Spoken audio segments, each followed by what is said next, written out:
ورحمة الله وبركاته. الحمد لله وحده والصلاة والسلام على من لا نبي بعد وعلى آله وأصحابه أجمعين ومن تبع بإحسان إلى يوم الدين. أما بعد، أعوذ بالله من الشيطان الرجيم. بسم الله الرحمن الرحيم. يا أيها الذين آمنوا لا يحل لكم أن ترثوا النساء كرها ولا تعزلوهن لتذهبوا بعض ما آتيتموهن إلا أن يأتين بفاحشة مبينة وعاشروهن بالمعروف فإن كرهتموهن فعسى أن تكرهوا شيئا ويجعل الله فيه خيرا كثيرا. وإن أردتم استبدال زوج مكان زوج فآتيتم إحداهن قنطارا فلا تأخذوا منه شيئا أتأخذونه بهتانا وإثما مبينا. సూర్య నిసా ఆయత్ నంబర్ 19-20. 19వ ఆయత్లో అల్లాహ్ సుబ్హానహు వ తఆలా అంటున్నారు, ఫఅసా అన్ తక్రహు షైఅన్ వయజఅలల్లాహు ఫీహి ఖైరన్ కసీరా. ఏదైనా విషయంలో మీకు ఇష్టం లేనిది ఉంటుంది, కానీ అందులోనే అల్లాహ్ సుబ్హానహు వ తఆలా చాలా మేళ్ళు పెట్టి ఉంచుతారు. అది మన యొక్క అంచనాకు రాదు. ఆ తర్వాత దాన్ని మనం ఊహించలేనటువంటి లాభాలు అందులోనే ఉంటాయి. ఉదాహరణ కూడా ఇచ్చాను. హజ్రత్ మూసా అలైహిస్సలాం ఖిజర్ది ఒకటి నావ పగలగొట్టారు ఆయన, రెండవది ఒక పిల్లాడిని ఆయన చంపేశారు. మూసా అలైహిస్సలాం అక్కడ కోపగించుకున్నారు, కానీ అందులో ఉన్న రహస్యము హజరత్ మూసా అలైహిస్సలాంకి చెప్పిన తర్వాత ఆశ్చర్యపోయారు. అలాగే ఒక ఊరిలో పడిపోతున్నటువంటి భవనాన్ని నిలబెట్టారు. ఆ ఊరి ప్రజలు ధర్మంగా బ్రతికేవారు కాదు, అధర్మమైన ప్రజలు, అన్యాయం అరాచకాలు చేసేవారు. అటువంటి ఊరిలో భవనము ఉచితంగా నిలబెట్టి దాని వెనుక ఉన్న రహస్యం కూడా చెప్పారు. అంటే ఏదైనా ఒక విషయము మనకు నచ్చనిది ఉంటుంది. హజరత్ మూసా అలైహిస్సలాంకి ఆ 3 విషయాలు నచ్చలేదు, కానీ అందులోనే మేలు ఉంటుంది. అలాగే హుదైబియా ఒప్పందము సహాబాకు నచ్చలేదు, సహాబాలో ఎవరికి నచ్చలేదు. ఉమర్ ఫారూక్ రజియల్లాహు అన్హు అయితే చాలా కోపగించుకున్నారు, కానీ అందులోనే అల్లాహ్ సుబ్హానహు వ తఆలా మేలు పెట్టాడనే విషయము తర్వాత వారికి తెలిసింది. ఏదైనా విషయం మనకి నచ్చకపోవచ్చు, మనకి ఇబ్బందిగా ఉండొచ్చు, కానీ అందులో మేలుంటుంది. అలాగే భార్య విషయంలో కూడా అల్లాహ్ సుబ్హానహు వ తఆలా అంటున్నారు, మీకు భార్యలో ఉన్నటువంటి ఏదో ఒక అలవాటు, ఏదో ఒక గుణము మీకు నచ్చకపోవచ్చు, కానీ అందులోనే అల్లాహ్ సుబ్హానహు వ తఆలా ఖైరన్ కతీరా అంటున్నారు. చాలా ఎక్కువ మేలు అందులోనే పెట్టవచ్చు. తర్వాత ఆయతలో అల్లాహ్ అంటున్నారు, వైన్ అరద్తుము ఇస్తిబ్దాల జౌజ్ మకాన జౌజ్. ఒకవేళ మీరు ఒక భార్యను విడిచిపెట్టి మరొక భార్యతో నికా చేసుకోవాలని ఉద్దేశం మీకు ఉంటే, వాతైతుం ఇహ్దాహున్న కింతారన్ ఫలా తఅఖుజు మిన్హు షై. ఆ మొదటి భార్యకి ఇచ్చినటువంటి ఒక పెద్ద ధనరాశి అయినా తిరిగి మళ్ళా తీసుకునే అనుమతి, హక్కు లేదు. అంటే తలాక్ మరియు ఖులా 2 ఇస్లాంలో ఉన్నాయి. తలాక్లో మెహరు తిరిగి మళ్ళా తీసుకునే హక్కు ఉండదు పురుషుడికి, ఖులాలో మళ్ళా తీసుకునే హక్కు ఉంటుంది. ఇది అజ్ఞానపు కాలంలో వారు పాటించేవారు కాదు. అసలు ఒక విషయం ఇక్కడ స్పష్టం చేయాలనుకుంటున్నాను. మక్కాలో హజరత్ ఇబ్రాహీం ఖలీలుల్లాహ్ అలైహిస్సలాం వారి ధర్మం ఉండేది ప్రారంభంలో. తర్వాత క్రమేణా అక్కడ విగ్రహారాధన ప్రారంభమైంది. విగ్రహారాధన చేస్తూ చేస్తూ వారు ఎంతవరకు దిగజారిపోయారంటే, ఎప్పుడైతే తౌహీద్ని, అల్లాహ్ యొక్క ఏకత్వాన్ని విడిచిపెట్టేస్తారో, షిర్క్లో కూరుకుపోతారో, షిర్కే అసలు అన్ని పాపాలలో దారుణమైన పాపము. దాంట్లో కూరుకుపోయిన తర్వాత ప్రతి పాపము వారిలో వచ్చేస్తుంది. ఎప్పుడైతే షిర్క్ వచ్చేసిందో వారు అందరూ కుటుంబ పరంగా కూర్చొని మద్యం సేవించేవారు, కుటుంబ పరంగా. అలాగే అనాథలను దోచుకునేవారు, పుట్టిన పిల్లలను, ఆడపిల్లలను తీసుకెళ్లి సజీవంగా పాతిపెట్టేసేవారు. తమ దేవతల పేరు మీద పిల్లలను బలి ఇచ్చేసేవారు. వితంతువులను అడవుల్లో తీసుకెళ్లి విడిచిపెట్టేసేవారు. సొంత తల్లులను, అలాగే సవతి తల్లులను ఉంచుకునేవారు, పెళ్లిళ్ళు చేసుకునేవారు. దీనికి మూలమైన కారణం ఏంటి? షిర్క్. అంత దారుణమైన పాపం, అదొక అనాగరికత షిర్క్ అనేది. అందులో ఏ విచక్షణ జ్ఞానం ఉండదు, మంచి చెడుకి వ్యత్యాసమే ఉండదు. షిర్క్లో ఎప్పుడైతే మానవులు వెళ్తారు, అల్లాహ్ సుబ్హానహు వ తఆలా ఈ భూమిపై హజరత్ ఆదం అలైహిస్సలాం నుండి తౌహీద్ని స్థాపించారు. తర్వాత నూహ్ అలైహిస్సలాంని అందుకే అల్లాహ్ పంపించారు, వెళ్ళి తౌహీద్ని స్థాపించండి అని. లక్షలాది ప్రవక్తల్ని అల్లాహ్ సుబ్హానహు వ తఆలా ఈ లోకంలో అందుకే పంపించారు, తౌహీద్ని స్థాపించండి. తౌహీద్ మానవులకు నాగరికత నేర్పుతుంది. అది వెళ్ళిపోతే, షిర్క్ వస్తే అక్కడ అనాగరికత ప్రబలుతుంది. మక్కాలో అటువంటి పవిత్రమైన ప్రదేశంలో నగ్నంగా ప్రదక్షిణం చేసేవారు, తవాఫ్ చేసేవారు, నగ్నంగా తవాఫ్ చేసేవారు.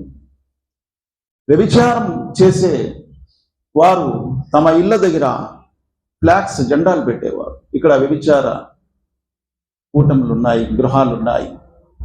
వారు నికా చేసుకునే ముందు 10 మంది పురుషులతో అనుభవించేవారు. ఆ స్త్రీ, ఈ కొడుకు లేదా ఈ కూతురు, ఈ గర్భము ఫలానా వ్యక్తితో వచ్చిందంటే వాడు ఒప్పుకోవాల్సిందే. అటువంటి అన్ని ఎలాగొచ్చాయి? షిర్క్ కారణంగా వచ్చింది. ఇది వారి ధర్మం కాదు, ఇబ్రాహీం అలైహిస్సలాం వారి ధర్మం కాదు, ఇస్మాయిల్ అలైహిస్సలాం ధర్మం కాదు, ప్రవక్తల ధర్మం కాదు. ప్రవక్తల ధర్మాన్ని విడిచిపెట్టినందుకు ఈ పరిణామం, ఈ పర్యవసానం. అందుకే అల్లాహ్ సుబ్హానహు వ తఆలా ఇప్పటికీ కూడా అంటున్నారు, ఫస్తబికుల్ ఖైరాత్, మంచి వైపు పరిగెడుతురండి. అనీబు ఇలల్లాహ్, అల్లాహ్ వైపు రండి, అల్లాహ్ యొక్క తౌహీద్ వైపు రండి. లేకపోతే అన్ని చెడులు వచ్చేస్తాయి. వ్యభిచారము, జూదము, దొంగతనము, హత్య, నేరాలు, అన్యాయం, అధర్మము, వడ్డీ, దోచుకోవటము, అనాథల సొమ్ము కాజేయటము, ఇవన్నీ అరాచకాలకు మూలమైనది షిర్క్. వైన అరద్తుమ్ ఇస్తిబ్దాల జౌజి మకాన జౌజి వాతైతుమ్ ఇహ్దా ఉన్న కింతార్.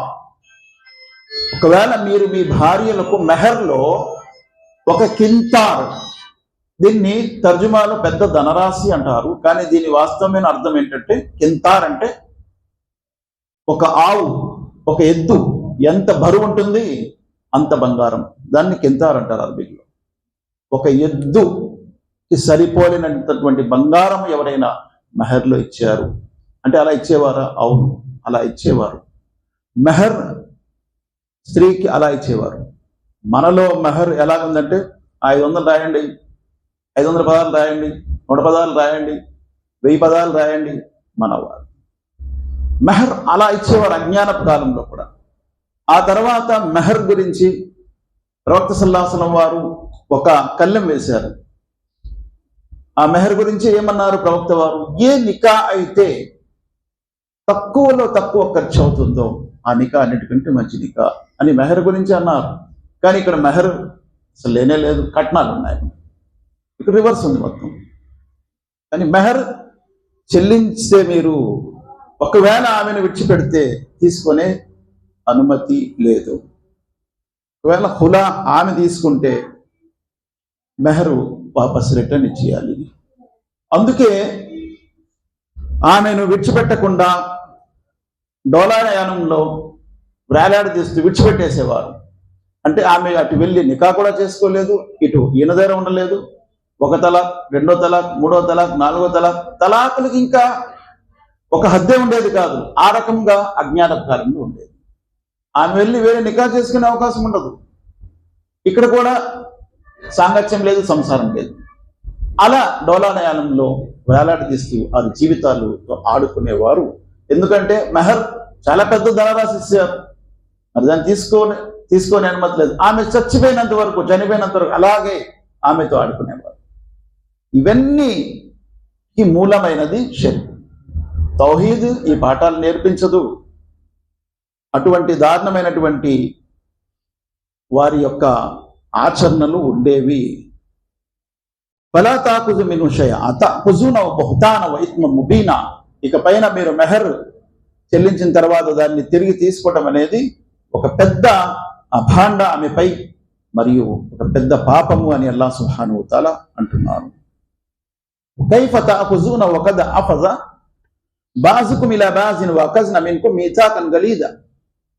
మెహర్ని మీరు ఎలా తిరిగి తీసుకుంటారు? అఫజా అయిపోయింది. అఫజా అంటే అర్థం ఏంటంటే ఒకరిలో మరొకరు కలిసిపోయారు. భార్యాభర్తల కలయిక తర్వాత వారి బ్లడ్లో ఒకరి బ్లడ్లో మరొక బ్లడ్ మిక్స్ అయిపోతుంది. అందుకే డిఎన్ఏ తీయగానే తెలిసిపోతుంది వీళ్ళు కలిసారా లేదా అనే విషయం. అల్లాహ్ సుబ్హానహు వ తఆలా అదే పదం ఇక్కడ వాడుతున్నారు, అఫజా. ఒకరిలో మరొకరు కలిసిపోయారు. మీరు ఎలాగైతే నీళ్ళలో భూమిలో వెళ్ళిపోయిన తర్వాత దాన్ని ఎవరు తీయలేరు, అది కలిసిపోయింది. ఇంకంత బాజుకుం ఇలా బాజిన్ వఅఖజ్నా మిన్కుం మీతాకన్ గలీదా. మరియు మీరు చాలా కఠినమైనటువంటి ఒప్పందం కూడా చేసుకున్నారు నికా సమయంలో. ఎజాబే కుబూల్ అవుతుంది కదా, భర్తతో పురుషుడితో అడిగే ఎజాబే కుబూల్. దీన్నే మీసాకన్ గలీజ్ అంటారు. ఒకటి. రెండవది, ఏ నికా కూడా గవా లేకుండా అవ్వదు. మీసాకన్ గలీజ్ అని దాన్ని అంటారు. గవా అంటే ఇద్దరు సాక్షులు తప్పనిసరిగా నికాలో ఉంటారు, వారే మీసాకున్ గలీజ్. అల్లాహ్ ఖురాన్లో అంటున్నారు. ఆ సాక్షులు లేకపోతే నికా అవుతుందా? అవ్వదు, నికా కాదు. ఆ సాక్షులు ఉంటారు, ఈయన దగ్గర ఒప్పందం తీసుకుంటారు. ఇవన్నీ జరిగిన తర్వాత ఇక మెహర్ కూడా చెల్లించిన తర్వాత ఎలా మళ్ళా తిరిగి తీసుకుంటావు అని అల్లాహ్ అంటున్నారు. వలా తన్కిహు 22వ ఆయత్, వలా తన్కిహు మా నక ఆబావుకుం మినన్ నిసాయి ఇల్లా మా ఖద్ సలఫ్ ఇన్నహు కాన ఫాయిషతన్ వ మక్తా వ సాఅ సబీలా. మీ తండ్రులు చేసుకున్నటువంటి స్త్రీలు అంటే మీ తల్లులు లేదా సవతి తల్లులు, వారితో మీరు ఇక పైన ఎన్నటికి కూడా నికా చేసుకోకండి. అలా కూడా చేసుకుంటారా?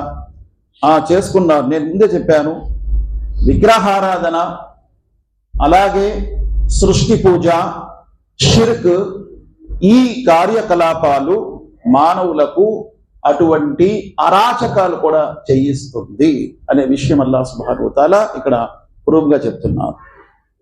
ఇందులో కొన్ని పేర్లు కూడా ఉన్నాయి.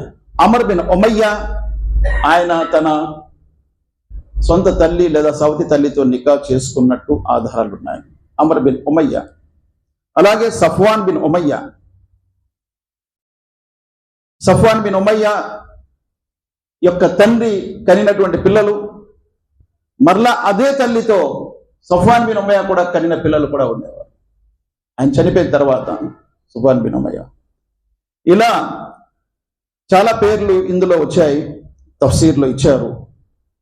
వీరంతా కూడా తమ తల్లులను లేదా సవతి తల్లులను తండ్రులు చనిపోతే సాంగత్యం చేశారు, నికా చేసుకున్నారు, పిల్లలు కన్నారు.